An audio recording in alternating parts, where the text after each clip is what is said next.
Well, hey parents, it's Mr. Harris here, Greater Things Christian School. It's Sunday evening, July 19th, and we are just 2 weeks away from the start of our Little Warriors program for the new year. I mean, they've been here for the summer, but the official start of the Little Warriors program for the 2020-2021 school year for our 18 to 36-month-old class, 3-year-old and 4-year-old class, and then our junior kindergarten class starts back just 2 weeks from tomorrow. And then 3 weeks from tomorrow, our 1st to 6th graders will start back. And 3 weeks from this coming Wednesday, August the 12th, we start our kindergarten year. And it seems like it's been a long time since we've had grade school kids on our campus back at mid-March. And we have worked really hard, and our teachers have worked hard, and wrapping up the 2019-2020 school year, and then starting the planning for our 2020-2021 school year. And so what this video is about, and you should have an attachment in the email that has the link to this video, is about our 2020-2021 school year return to school policy in light of the coronavirus situation. And so I just wanted to say a few general statements about our policy before I get into some of the details. And so you can open up the link if you'd like and read through it with me as I go through this video. If you'd like to do that, if you want to pause and just open that up. Some things I'm not going to be able to deal with until our back to school meetings. As a reminder, we have a back to school meeting for all of our Little Warriors, parents only, no kids, on Monday night, July 27th at 6:30. And then on Tuesday night, July 28th, at 6:30, it's for those that are in 3rd to 6th grade. And then on Thursday night, July 30th, for kindergarten to 2nd grade at 6:30. And again, those meetings are just for either a parent or both parents to come to. It's not for kids. So if you could really work with us on that, we'd appreciate it. But we'll get into some things about more details about our absence policy and testing policy for COVID-19 when we get to those particular meetings on the 27th, 28th, and the 30th. But this policy is just going to deal with how we're going to operate daily as a school in light of the coronavirus situation. So I know that there's some of you that are going to be watching this and you're going to think this is a huge overreaction and you don't need to take all these measures. And then there are going to be others that are watching and you're going to say these measures are not nearly strict enough. They should be more strict, more details, more red tape in trying to get through the school day. And I can appreciate both camps and their mindset about this because it has become a very politicized issue. Like, for example, the whole mask issue, and I could get into that and share my own personal opinion about that. But I hope you'll understand the reason I'm not getting into that is because it's not about that for us as a school. It's about taking care of these boys and girls and making sure that we don't have to go through anything that resembles March to May of 2020 at the end of this past school year. We don't want to have to do that again. So some of these measures are in light of trying to be sure that we take every appropriate step we can to ensure kids' safety.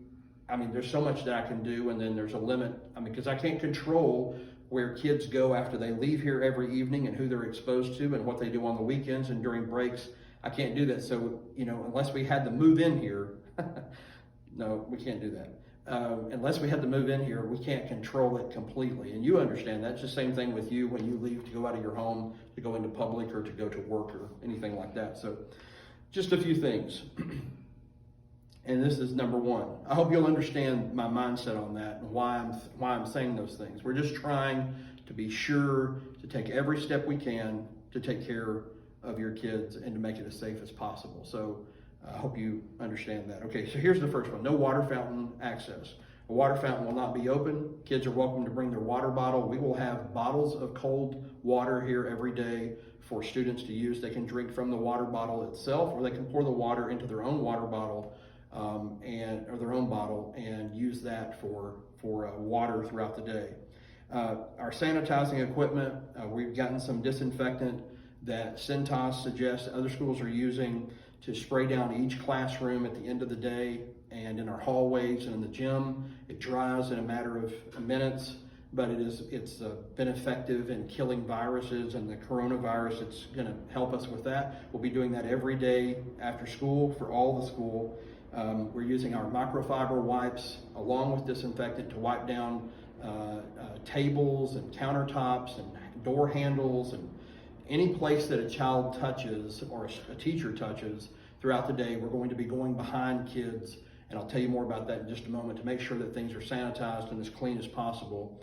We'll also be using things like Lysol and Clorox wipes and things of that nature throughout the day. Hand washing, number 3.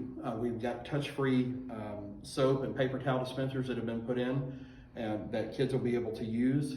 Those classes that don't have a sink, which is for our first grade and up, will have hand sanitizer in the classrooms, a big bottle of it, and then we'll have hand sanitizer in the halls and hand sanitizer in a few places in the gym where they can get access to that. But on the hand washing policy, we will have kids by class scheduled. They will be staggered, where they will go and wash their hands 2 times in the morning before lunch, and obviously before snack time will be one of those times for their particular class. Once before lunch, and then of course twice in the afternoon. So 5 times a day, 2 in the morning, once at lunch, and 2 in the afternoon. They'll go by class and wash their hands. Number 4 is the class distancing. I mean, obviously, you know, if you've either been here just for a tour and your child's going to be here for the first time this year, or this is not your first year at the school, that there are limits to how much we could do an honest 6 foot of social distancing for all of our classrooms. Our classrooms are just not going to be able to do that. So instead of doing that, we're going to distance by classroom, meaning your kids will stay with their class, and when they go to recess, they'll go with their class and their classroom teacher for recess. When they go to lunch, they'll go with their class to the lunchroom. Of course, they'll wash their hands first, but we will have only classes at a time, 1 class at a time in the hallways, and then we will disinfect the area that the kids are in, just to try to keep things as sanitary and as sanitized as possible. We just want to do that. So each class will go as a single class to recess, be monitored by their own classroom teacher, and classes will have scheduled restroom and hand washing breaks separate from other classes. I mean, of course, there's going to be the exception, although we're doing 2 times of washing hands in the morning, then at lunch 2 times in the afternoon. There's going to be exceptions where a child needs to go to the restroom off schedule, and we're just going to make sure that when we do that, that there's no one else in the hall and that we can disinfect after that. So if you're thinking to yourself, are y'all just doing this just to make it harder? The only people that's making it harder for is for us. We have a very small staff, so we're going to be cleaning to try to make things as clean and as safe as possible for your kids.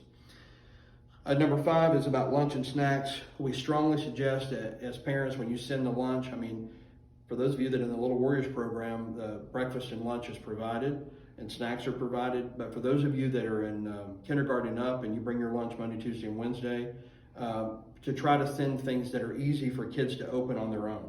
It just makes things a lot simpler. But a teacher will wear gloves to help them open it if they have to have assistance in opening it. Anyone helping to serve lunch, like on Thursdays, will be wearing gloves and a mask while serving food. And then on the back, there's number 6 is about masks. At their back to school meeting, you'll get 4 fabric masks that we received from the Tennessee Emergency Management Agency to give to each parent at the back to school meetings.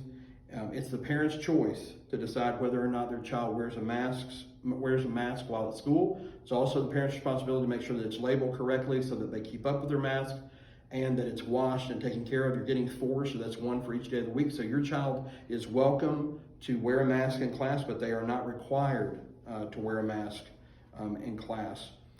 Teachers may wear a mask at their own discretion or while working in close proximity to a student. Number 7, about temperature taking. We received 2 no-touch thermometers from TEMA, and we'll use those to check a child's temperature if they are exhibiting symptoms like respiratory symptoms of being sick, or that they're complaining of being in pain, or they don't feel well. And our policy has always been, if you're running a fever of over 100 or over, that you need to leave school.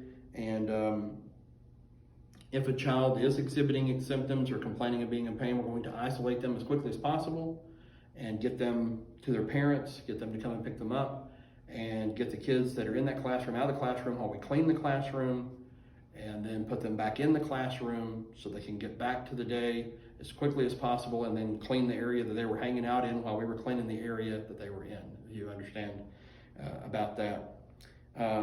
If students test positive for COVID-19, all students in that class will have their temperatures taken each morning until a 14-day window has passed. So I'm sure you're going to have questions about this. I only ask you for a few things. If you have questions and you say, well, what about your absence policy if they get sick? Well, right now our handbook policy is 5 days per semester that you can miss without having to have a doctor's note. But if a child is test positive for COVID-19, then that will be excused absence in addition to the 5 days. You'll still have the 5 days you can miss both in the fall semester and the spring semester. We won't count the COVID-19 absence against the child. And we'll talk more about that at our back to school meeting, but I hope that makes sense to you about our plan. But we'll get into more about the absence policy and our testing policy and what we're requiring of students as it relates to a doctor's statement to get back into school when we have our back to school meetings.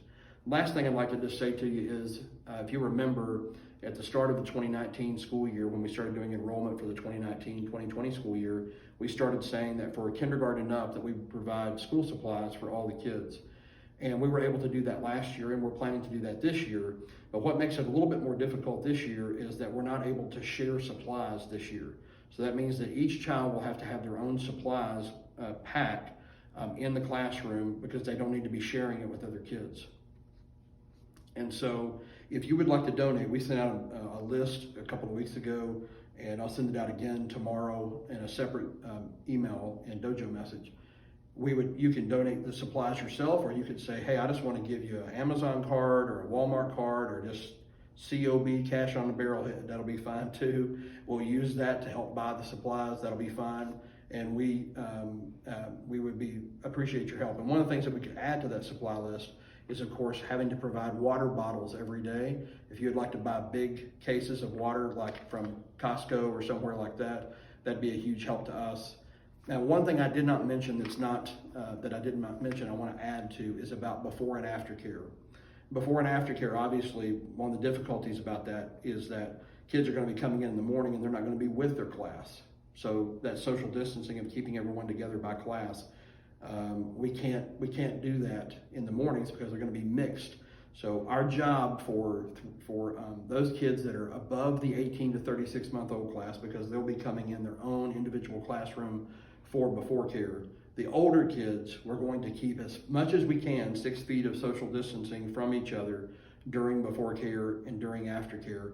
There's obviously going to have to be exceptions to the policy. We cannot do it perfectly, but we're going to go, as you can tell from our policy, we're trying everything we can to make sure that we keep things as safe as possible.